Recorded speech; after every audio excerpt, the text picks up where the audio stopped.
Hi hello friends, આજે આપણે બનાવીશું બહુ જ ટેસ્ટી અને મજેદાર mix vegetable with green gravy, જે બનાવવામાં બહુ જ આસાન છે. ચાલો રેસીપી શરૂ કરીએ. તો ફ્રેન્ડ્સ, અહીંયા વેજીટેબલ્સમાં મેં પનીર લીધું છે અને રેડ યલો બેલ પેપર્સ, બેબી કોર્ન, પ્યાજ અને બ્રોકોલી. તો આટલા વેજીટેબલ્સ મેં લીધા છે. અને પાલકની ગ્રેવીમાં હું વેજીટેબલ આજે બનાવવાની છું. બધાથી પહેલાં એના ગ્રેવી માટે આપણે એક પેનમાં ઘી નાખી દઈએ. 1 ચમચી મેં ઘી નાખ્યું છે. ઘી ગરમ થાય એટલે આપણે નાખશું જીરું અને થોડીક હિંગ. હવે અહીંયા 5 થી 6 લસણની કણી નાખી છે, 2 લીલા મરચાં, 1 ઇંચ આદુનો ટુકડો. સરસથી એને આપણે મિક્સ કરી લઈશું.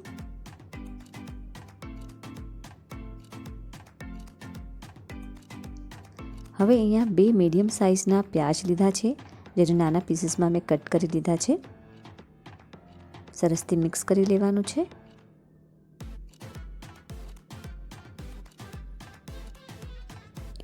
હવે અહીંયા 2 મીડિયમ સાઇઝના ટમાટર નાખું છું અને સરસથી મિક્સ કરી લઈશું.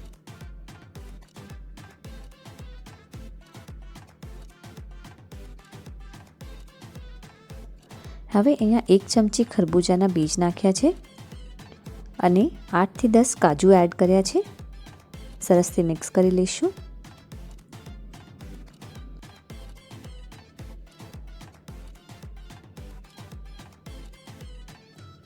થોડુંક મીઠું એડ કરું છું અને સરસથી મિક્સ કરી લેવાનું છે. હવે આને ઢાંકીને 2 મિનિટ કૂક થવા દઈશું. તો 2 થી 3 મિનિટ પછી ઓપન કરીને જોઈ લઈએ તો તમે જોઈ શકો છો ફ્રેન્ડ્સ, ટમાટર એકદમ સરસથી સોફ્ટ થઈ ગયા છે. હવે આને આપણે એક પ્લેટમાં નીકાળીને ઠંડુ થવા દઈશું.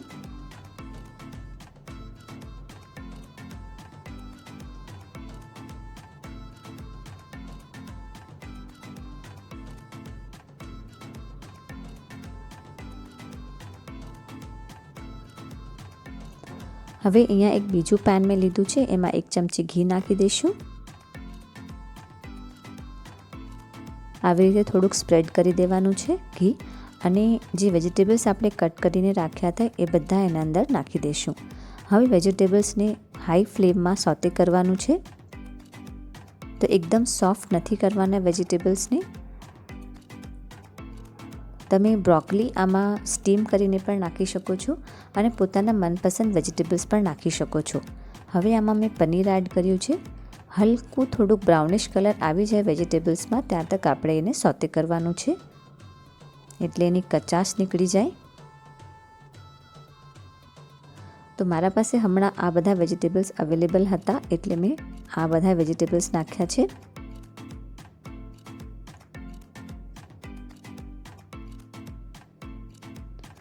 તો તમે જોઈ શકો છો ફ્રેન્ડ્સ, હલકું બ્રાઉનિશ કલર આવી ગયું છે. ગેસને ઓફ કરી દઈશું. હવે અહીંયા મેં અડધો કિલો પાલક લીધો છે અને ગરમ પાણીમાં એને મેં બ્લાન્ચ કરી લીધું છે. હવે એને મિક્સર ગ્રાઇન્ડરમાં નાખીને ગ્રાઇન્ડ કરી લઈશું.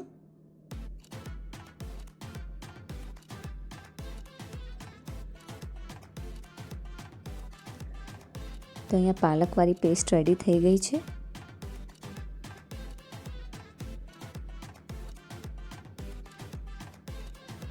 હવે એ જ જારમાં ડુંગળી અને ટમાટરવાળી પેસ્ટ પણ આપણે રેડી કરી લઈશું.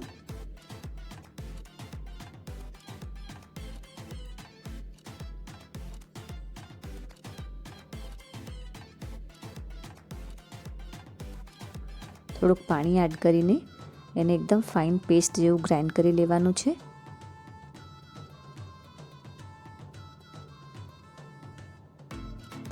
હવે આ વેજીટેબલ્સને આપણે એક પ્લેટમાં કાઢી લઈશું અને આ જ પેનમાં આપણે આગળની પ્રોસેસ કરવાની છે. 1 ચમચી ઘી નાખું છું. ઘી ગરમ થઈ ગયું છે. હવે એમાં હું નાખું છું ગ્રેવી, ટમાટર ને ડુંગળીવાળી.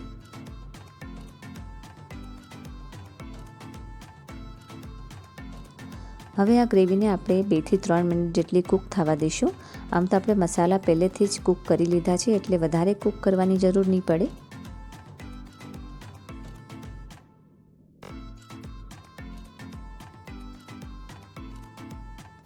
હવે આપણે આને ઢાંકીને 2 થી 3 મિનિટ કૂક થવા દઈશું.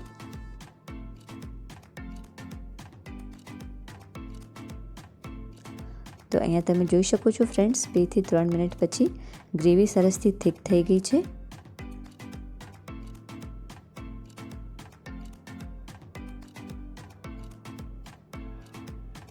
હવે આમાં પાલકની પેસ્ટ એડ કરી દઉં છું અને બધી વસ્તુને સરસથી મિક્સ કરી લેવાનું છે.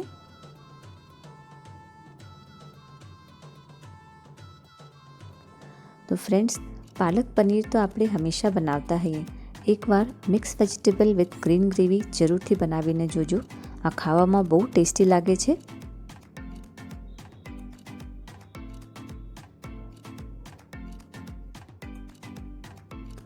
તો તમે જોઈ શકો છો ફ્રેન્ડ્સ, જેમ આપણે પાલકની ગ્રેવી નાખશું ને એમ થોડુંક આનો કલર જરાક લાઇટ થઈ જશે. અને હવે આમાં આપણે વેજીટેબલ્સ એડ કરી દેવાના છે જે આપણે સોતે કરીને રાખ્યા હતા.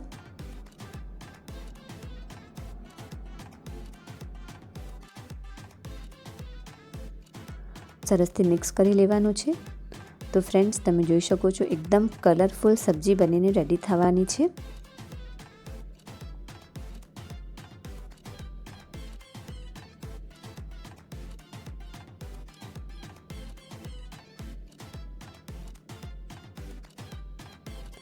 અડધી વાટકી જેટલું પાણી એડ કરવાનું છે. હવે આમાં સ્વાદ પ્રમાણે મીઠું એડ કરી દઈશું. તો ફ્રેન્ડ્સ, પહેલાં મીઠું નથી એડ કરવાનું, નકર વેજીટેબલ્સ એકદમ સોફ્ટ થઈ જાત. હવે અહીંયા નાખ્યો છે ગરમ મસાલો અને સરસથી મિક્સ કરી લઈશું. તો બધી જ વસ્તુ સરસથી હવે મિક્સ કરી લેવાની છે અને હવે આને ઢાંકીને 5 મિનિટ આપણે લો ફ્લેમમાં કૂક થવા દેવાનું છે.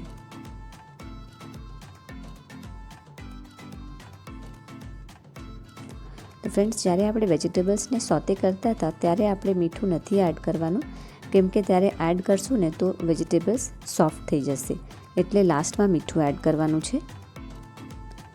હવે ઢાંકીને કૂક થવા દઈશું. 5 મિનિટ પછી ઓપન કરીને આપણે જોઈ શકીએ છીએ કે શાક એકદમ સરસથી રેડી થઈ ગયું છે અને ખૂબ સરસ એકદમ આની ખુશ્બુ આવે છે. તો તમે આ શાકને રોટી, પરાઠા, રાઈસ સાથે ખાઈ શકો છો. તો ગરમા ગરમ mix vegetable with green gravy બનીને રેડી થઈ ગયું છે. ચાલો આપણે સર્વ કરી દઈએ.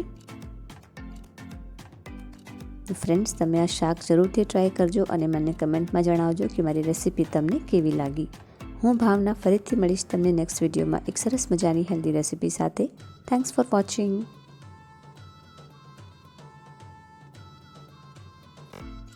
મેં મારી 2 રેસિપીઝ, એક અહીંયા અને એક અહીંયા અટેચ કરીને રાખી છે. તમે એને ક્લિક કરીને જોઈ શકો છો. Thanks for watching.